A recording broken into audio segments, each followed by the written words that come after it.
professor, physician, epidemiologist. I am Dr. Sri Banerjee.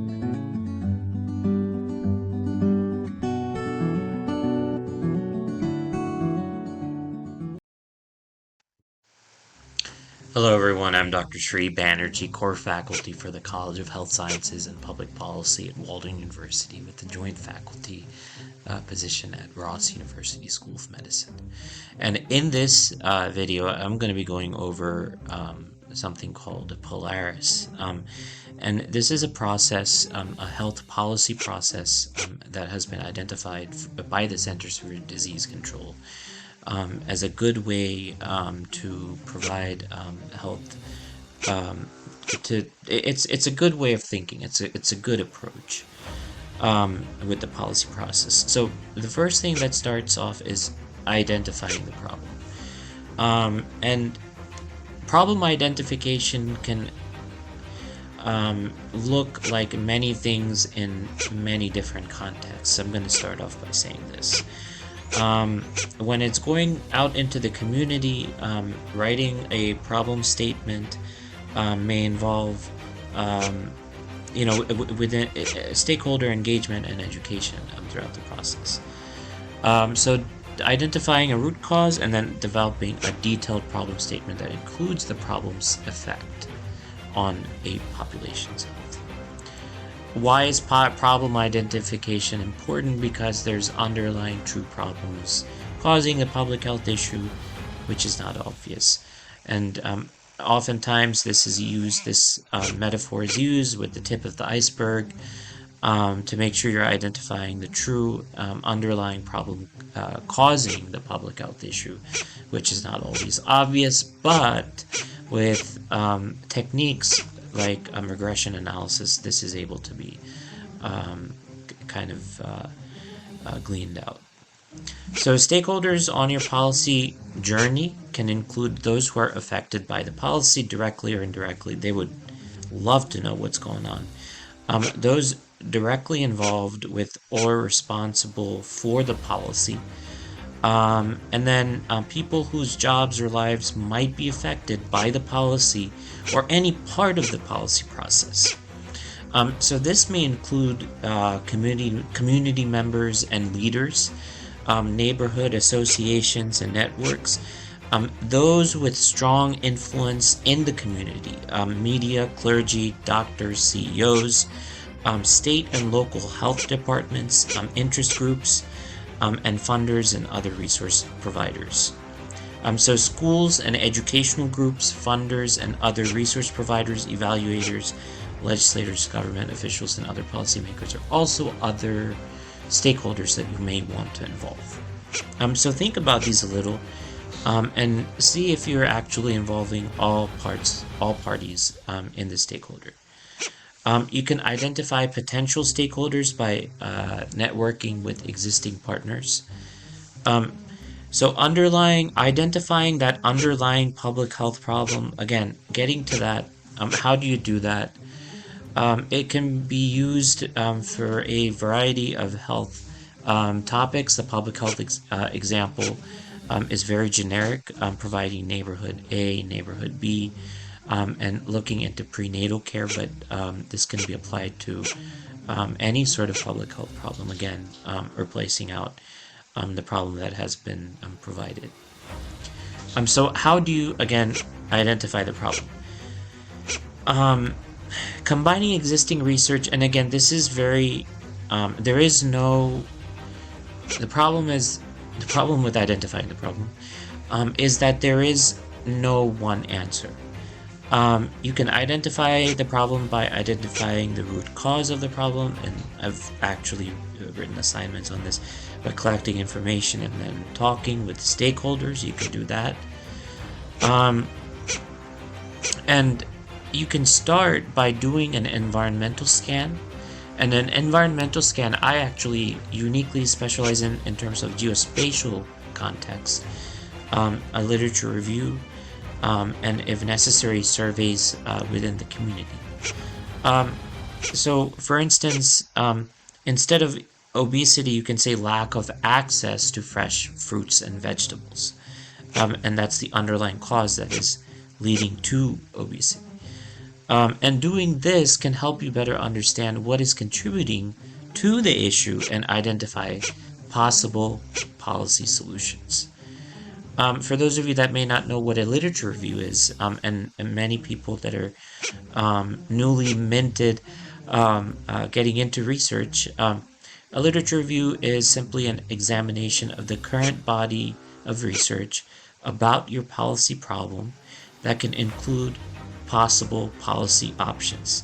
This kind of review may help you identify what is known about the policy options as well as gaps in the current research.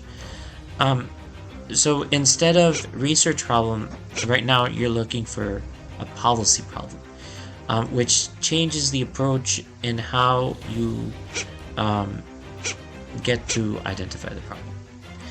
An environmental scan, a proactive systematic collection of information about events, trends, and expectations of what you might encounter during the policy process. So what are the questions that you're asking when you're developing your problem statement are kind of the 5 basic questions. Who is affected? How big is the problem?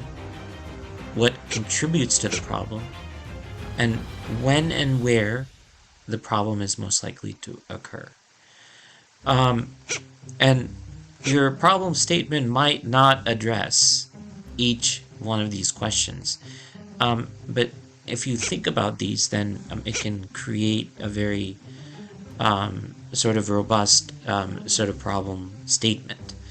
The public health example below is for illustration and demonstrates the concept of developing a problem statement. So focus on that rather than the topics, because they can be used for a variety of health topics. And actually, those of you that are instructors and faculty, this is a good approach. Instead of having to switch case studies from term to term, creating prototypes and then switching the different topic areas might be a way to simplify the process.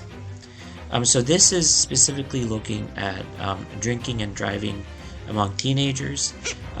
Although fewer teens are drinking and driving, this risky behavior is still a major public health problem in this community. Drinking and driving among U.S. teens decreased by 50% from 1991 to 2012.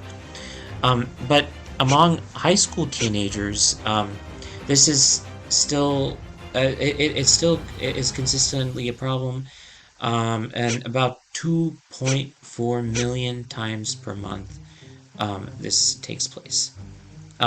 So the statistics show that 1 in 5 teen drivers involved in fatal crashes had some alcohol in their systems.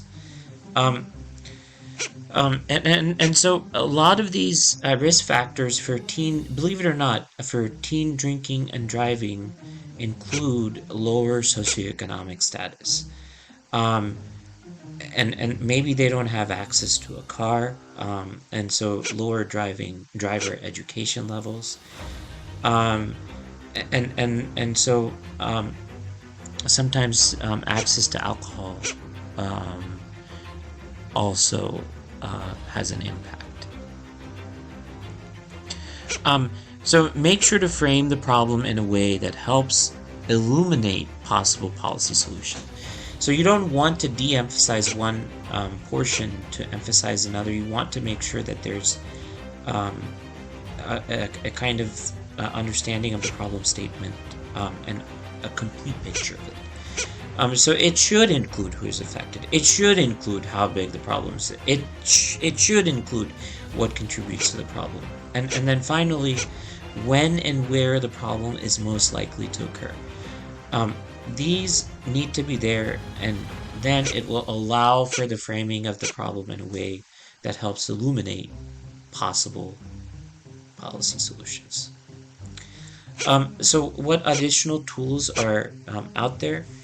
Well, there's this FAST Stats, and this is produced by the National Center for Health Statistics. I want to share this unique resource with you because it oftentimes students are grappling with trying to identify a research topic, public health problem, or an area that interests them in clinical medicine.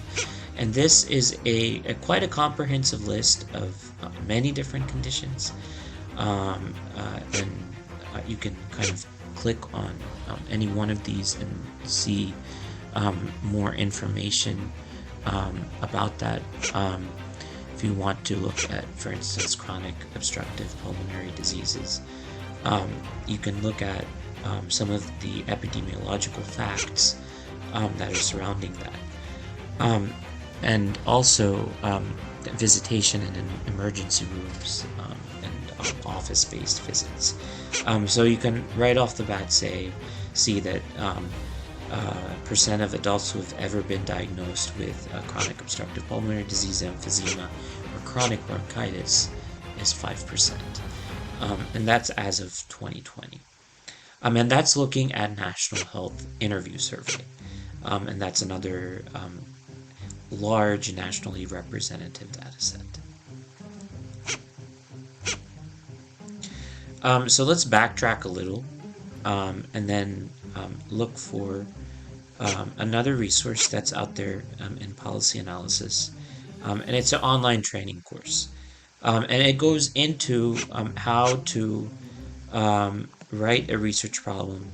And first of all, introduction to economic evaluation.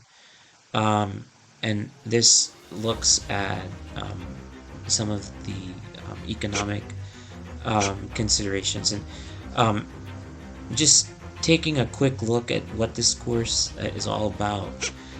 It's a description of main evaluation methods, including their uses and summary measures, explaining the benefits of economic evaluation methods for public health decision making. So the approach, instead of using a kind of disease-based approach or social determinants, and this is part of social determinants, the public health decision making comes from an economic evaluation method approach. So concepts like program timeframe and analytic horizon and study perspective. So those individuals that are public health practitioners, program managers, policy analysts, program evaluators, and health scientists should be part of this. Here are the learning objectives, and they're very similar to the course descriptions. And this is looking at some outdated material at the bottom.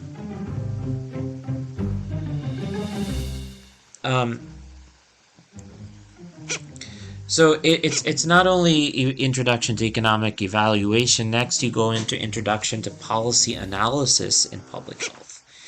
And this goes into the policy process developed at CDC and provides specific instruction on the policy analysis.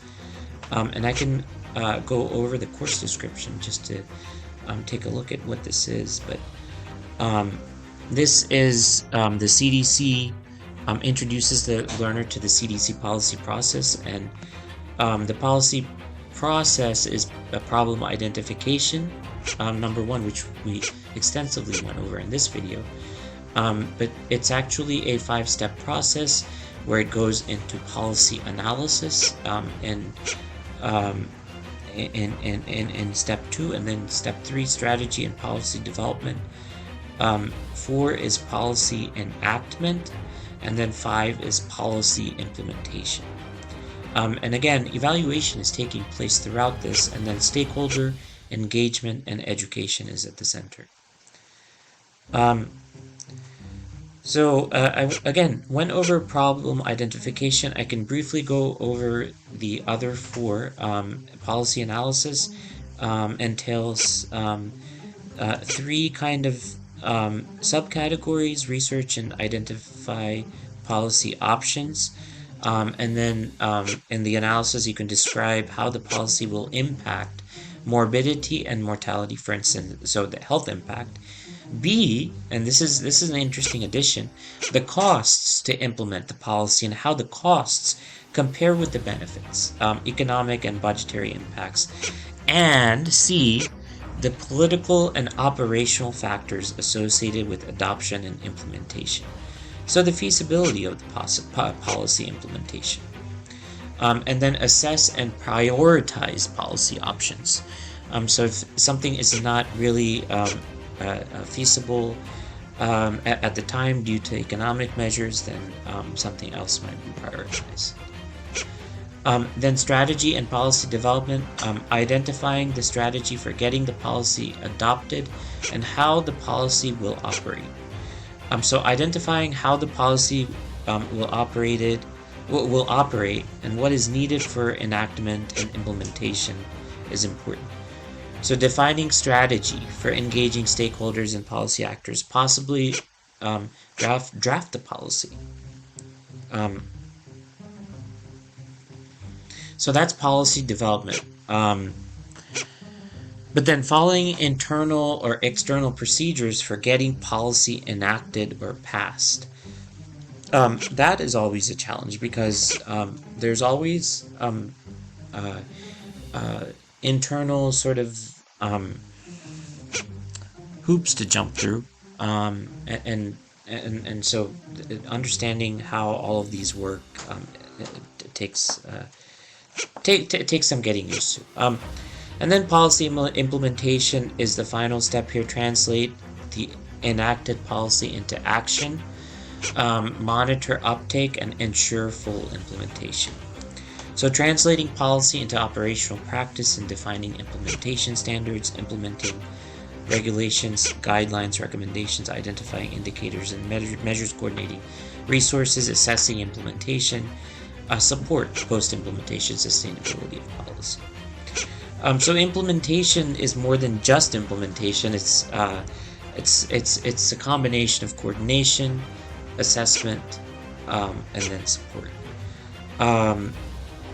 So this is the only way to translate operational practice into implementation.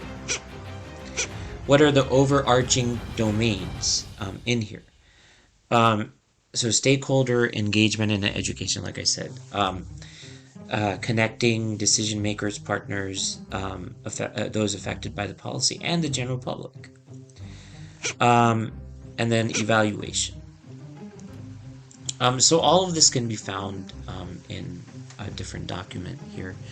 But as I've gone through here, there's a lot of different types of training that you can be engaged in. And there's different types of documents that are available out there than the traditional journal article that students oftentimes think of. Especially in the area of policy or interventions, when there is a strong evidence on policy impact, that's called a policy impact brief. Then there can be a policy brief that can provide some insight, an issue brief, and then an information brief. So these I'm just going to quickly go over because this was a discussion that I was having with my colleagues. The 4 types of briefing documents, an information brief provides a summary of the research on a policy method approach or other related topic, like behavioral economics or the health in all policies approach. An issue brief provides a summary of the best available evidence on a public health problem with policy implications.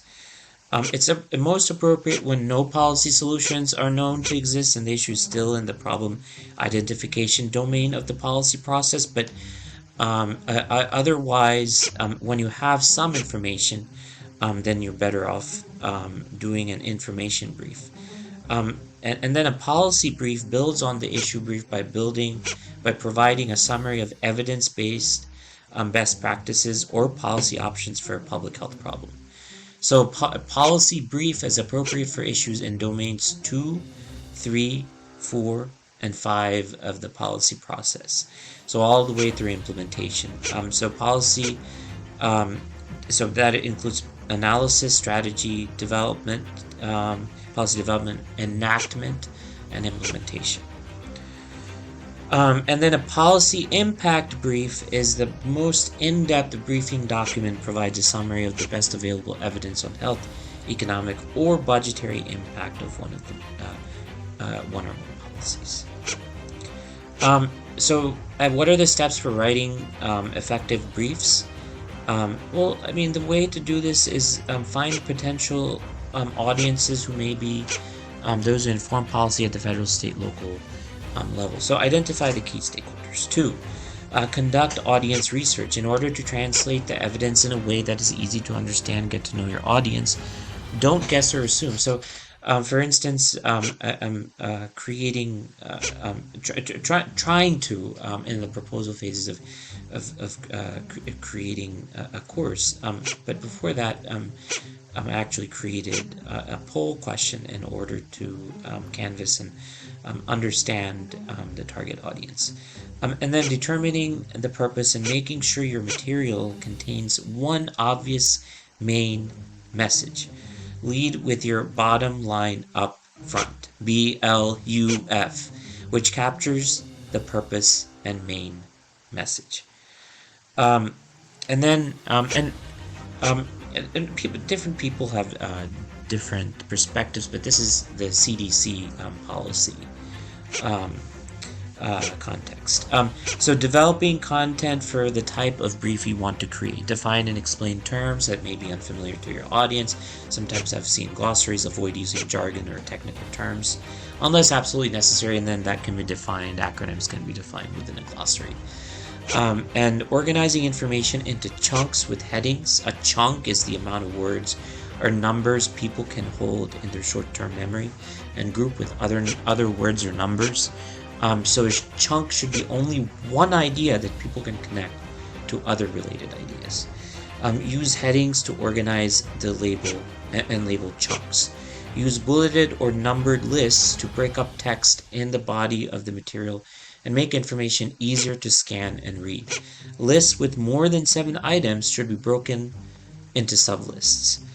And when you're making lists, be reasonable with these, because some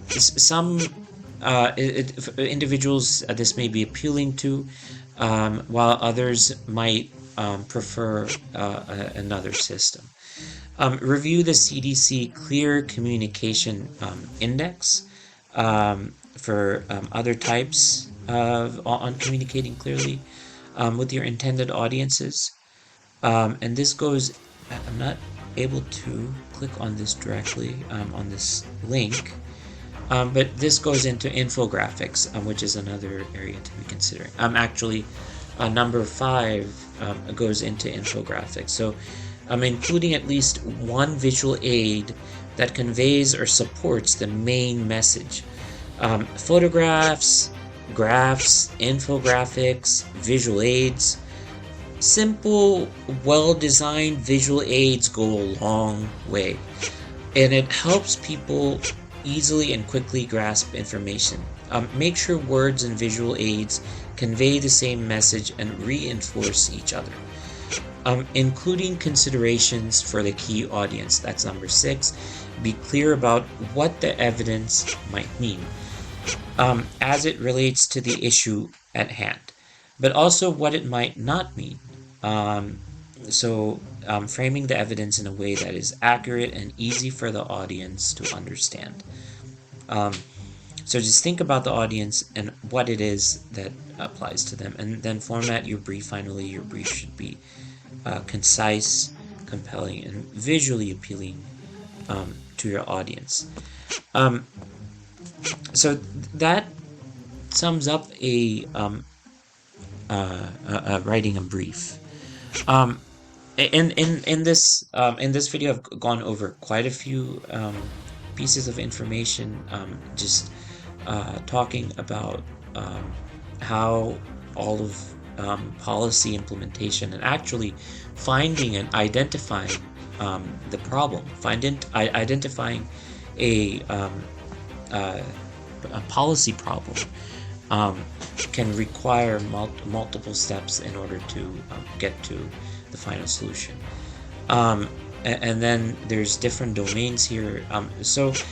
It may at first glance seem like there's not too much, but there's definitely there's a policy process that I encourage you to go over again. Again, within this video, we were not able to cover all of the different policy process steps that are that are involved. Thank you for listening.